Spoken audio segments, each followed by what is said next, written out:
Hi, I am Jess and I have a butt ton of kids, a butt ton of businesses and a butt ton of things to say. And this is my podcast, One Girl Too Much, where we talk through all the lessons that I've learned to girl differently and embrace becoming too much. And today we have one of our first guests. I've kicked Alex off the chair and we are welcoming the beautiful Roxanne. Say hey. Hey. Tell us a little bit about who you are, why you're here. Well, I'm Roxanne. Hi. I have 4 kids. I'm married. I have a good life, I would say. I'm a content creator, model, and I have intersected. Great word. In Jess's life. And yeah, we work together, live lives, and I would say we're friends. Yeah, we've had a bit of a complex journey, which is a little bit of what our lesson is around today. I'm missing Alex already. Roxanne joined my team earlier this year, but we used to use her as a content creator and a model on behalf of some of our clients, but our kids go to school together. So we've been in each other's circle for a really long time and always had this synergy of like want to be friends, but weren't, but were. Like we were definitely friendly, but didn't have any sort of consistent friendship. And recently through connecting, we've been exploring some big topics and we are going to probably talk through the biggest one today. Deep breath, everyone. It's a hairy, juicy, slightly controversial one, but we're going to have a look at how our appearances affect our success.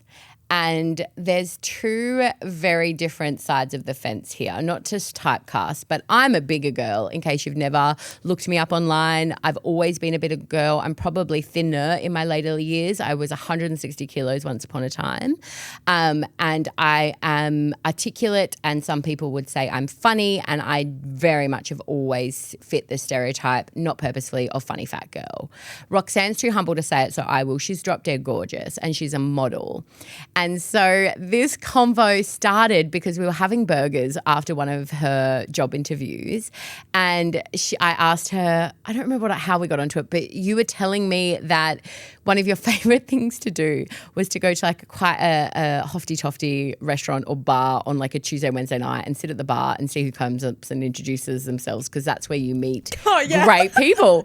And I remember sitting there going, yeah, maybe for you. If I'm sitting at that bar, like I'm getting kicked out by security. Like I'm not. I like to introduce myself to people and just say hi and like have a chat and see where the conversation goes. Yeah, and it's a hard topic to explore because I don't know anything outside of my experience and you don't know anything outside of your experience. And it's been really uncanny timing because this is also blowed up on TikTok around the Big Brother conversations around Pretty Girl Complex.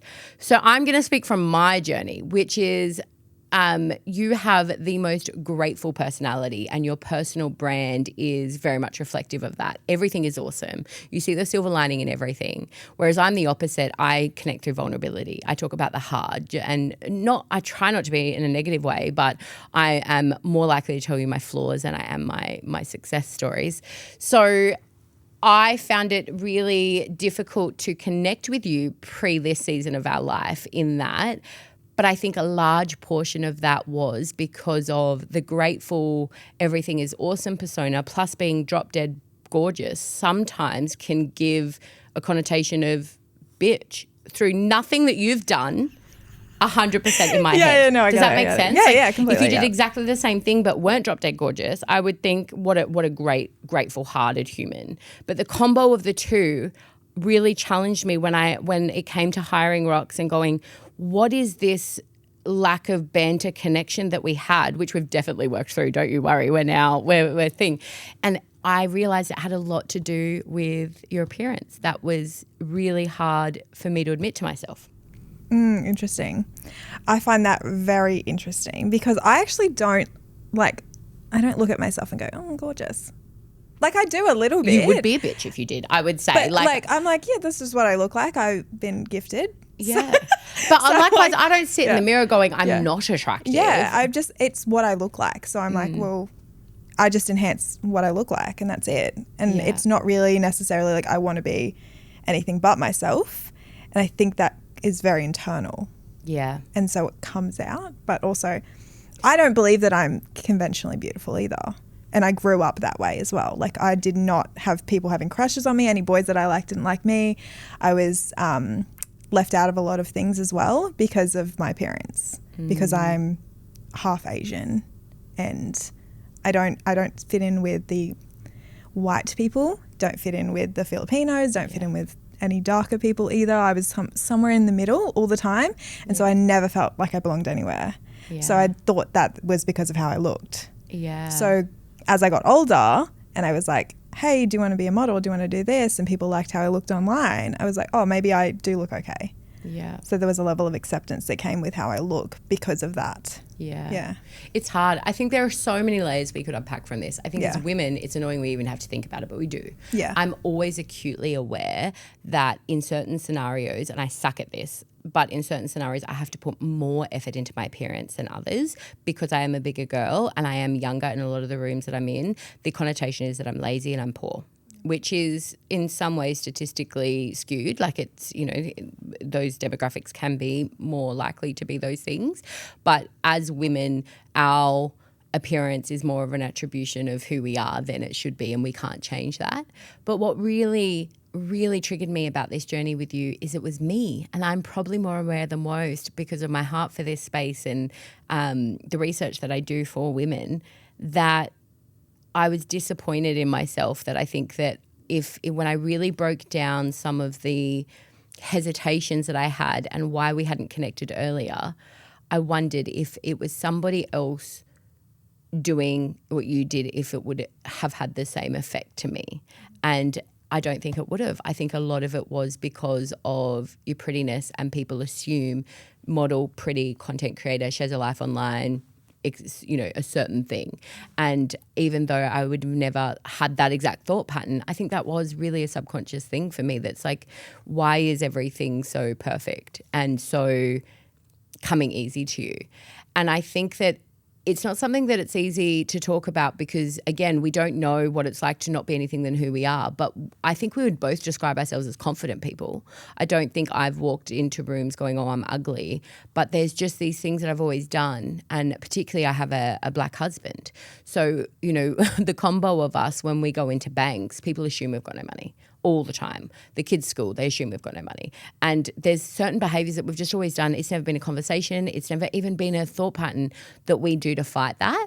And so I'm really curious to think, like, if we were to take the veil off, do you think the pretty complex is real? Do you think the pretty privilege is real? And is it actually a privilege? I would definitely say that it is. And I think you'd be very naive to think that it's not. Because I've seen how different I'm treated, even when I'm not doing anything different. And I don't understand it myself because I don't really place a lot of judgment on people for how they look. Like, obviously there's little bits and pieces, but I don't look at someone and be like, I don't want to be friends with you because of how you look. So it's hard for me to accept that that is something that people do judge me on, is my appearance. And I think we were talking about this briefly as well, how like people sometimes think I'm not very smart. And I find that very, very challenging because it's like I have to work even harder to prove that I can understand something or can think strategically or think about something in a way that isn't necessarily like just aesthetics. If that makes sense. I think that people get pretty privilege confused with the fact that, you know, they get more male attention or it's easy to find partners or they get more jobs and all those things. And I don't necessarily think that's the case. I'm sure it is in some spaces, but I do think it is a reflection of how much money you have and intelligence, success and intelligence for sure. And so when we look at it in work environments or social settings, I also think that you take beautiful care of yourself. You have an amazing fashion sense. You've got a great skincare makeup routine. They're just not things I care about. And if I did, I could definitely change the perception. There is a real statistic that women who wear makeup earn 30% more than women who don't. Yeah. Like you can't lie about that being a thing. But I don't necessarily think that's about who we are as in appearance. I wonder if it's less about appearance, more about perception.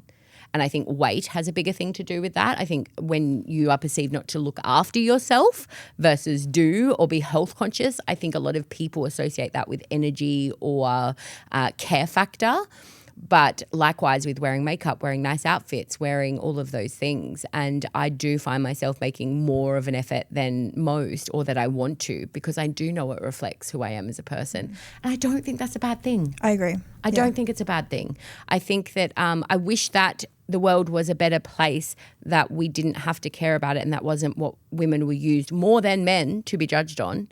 But I do think that outwardly wearing things that make you comfortable and feel like you has a great effect on how you show up. And I think totally. you do that really well outside the fact you're gorgeous.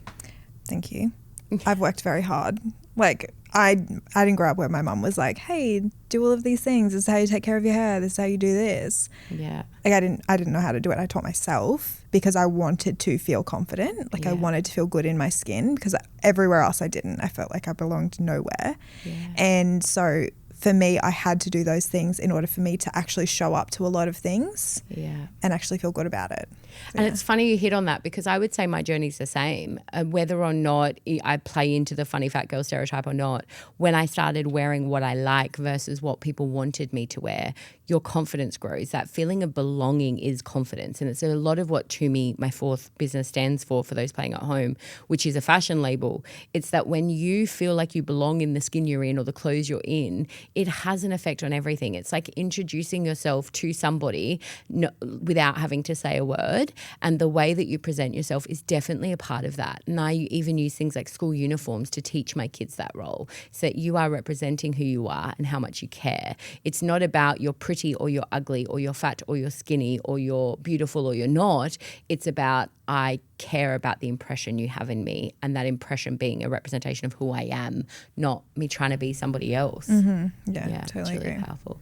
That is a big topic that I feel like we've handled incredibly well. But what I've found has been really interesting, if you don't mind me sharing, we can edit it out later if you do, is the world you came from was very appearance heavy. You were a model, you were a UGC creator, you were heavily involved in the fashion industry and content creation, to I wouldn't say we're a corporate environment by any stretch of the imagination, but we are a marketing agency and we have complex relationships and teams. And it's been really interesting to see you navigate your identity in that space and how you build relationships with people outside of appearance and fashion and content. Mm-hmm. Tell me a little bit about that. You tell me a little bit more about that first. No, I don't want to get HR involved. Off you go. Well, I think it's been cool. I think you had a front that you're used to showing up on camera. Like it's like a movie actor behind the scenes. Like you had this is my armor that I go to work on. I look a certain way and I do a certain thing, and slowly, the jeans have come out at work and and you are just becoming this confident, I guess, in your brain more. It's so interesting that you say that, because I was thinking about this morning, how much more comfortable I feel in myself since I've started working with you. I didn't expect it at all. I was like, I'll just show up to work and I'll do this thing and it'll be really good and I'll just use what I know. But I found so many, the Shrek, peeling back onion layers, all the time. I'm an onion, all the time. It feels like it's every single week something else changes for me. Yeah. And it's Meanwhile, Alex is hanging onto those layers. I'm trying to pry them out of her dead cold hands, but she's hanging onto them. I want to peel back the layers though. I love becoming better and changing who I am all the time. I'm very big on change and wanting to grow as a person. I'd say evolving. I think we're not if we're changing who you are, it's a bad thing. I think we're just building confidence in who you already were in this season. Yeah, it's fantastic. I love it. Yeah. It's not necessarily changing how I show up as a content creator. I would say it's more figuring out what that actually looks like for me. It's not really changing. It's peeling things back to put them back together the way that I actually feel are really authentic to who I am. As well, which I didn't expect, which is fantastic. It's been so fun to watch. Your body language and your demeanor, it feels like we've kind of broken through a brick wall, and there's just, you were awesome to start off with, but there's just your potential, and seeing you flourish through that season has been so cool. Well, thank you for the support. Yeah, amazing. Couldn't have done it without you. We're all going to cuddle and talk about our feelings now. I have loved having you part of this conversation, but we're going to circle back to today's lesson that appearance is a thing, and I think pretty complex is a thing, and being the fat funny girl is also a thing, but I don't know that either are negative or positive. And I think that is the lesson. I don't know that we need to have an answer right now, but what I do want everybody to know, that I don't think that we're paying enough attention to what we put on outwardly affecting the way we feel inwardly. And I don't want that to be about anyone else but you. And that's where the superpower is, when it stops being about what everyone else should see and what you want them to see, and worrying about how they reflect on it, that's where things get really dangerous. But there is power in paying attention to how you show up and introduce yourself when it connects to who you are and what you want them to know. Thanks so much, Rox. I've loved having you. Stay tuned. She's joining us for another episode very, very soon. But in the meantime, that is a wrap. You can find these potties dropping weekly, so come back and hang out with us again. But in the meantime, leave some comments over on our YouTube channel and on Too Much Jess on TikTok, where you can see all the shenanigans. We'd love to hear some of your girl lessons and what you want to see. Love you so much. Okay, bye.